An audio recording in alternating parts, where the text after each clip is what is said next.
ભુજ તાલુકાના માનકુવા ગામની 14 વર્ષની કિશોરીને બ્લેકમેલ કરી દુષ્કર્મ અને છેડતી કરવાના ગંભીર ગુનામાં પોલીસે કાર્યવાહી હાથ ધરી છે।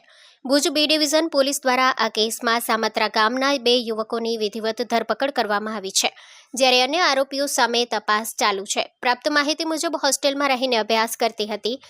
ઉનાળુ અને દિવાળી વેકેશન દરમિયાન વતનમાં આવી ત્યારે 3 આરોપીઓએ તેને ધમકી આપી બ્લેકમેલ કરી દુષ્કર્મ આચર્યું હતું। ત્યારબાદ વધુ 2 યુવકો દ્વારા પણ શરીર સંબંધ બાંધવા દબાણ કરી બ્લેકમેલ કરવામાં આવી હતી। છેલ્લા 5 મહિનાથી કિશોરી સતત જાતીય દુરાચારનો ભોગ બની રહી હતી। આ સમગ્ર ઘટનાને કારણે કિશોરી માનસિક રીતે અત્યંત ભયભીત બની ગઈ હતી।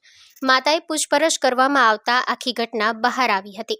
કિશોરીની માતાએ સોમવારે રાત્રે ભુજ બી ડિવિઝન પોલીસ મથકે ફરિયાદ નોંધાવતા તપાસ કરતા પીઆઈ એસએમ રાણાએ કાર્યવાહી કરી સામત્રા ગામના સરફરાઝ ખલીફા અને શાહિદ બાફણની વિધિવત ધરપકડ કરી છે।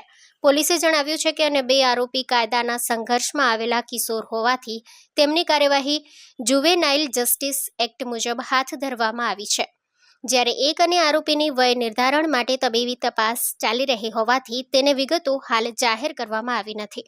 પોલીસ દ્વારા સમગ્ર મામલે વધુ તપાસ હાથ ધરવામાં આવી છે।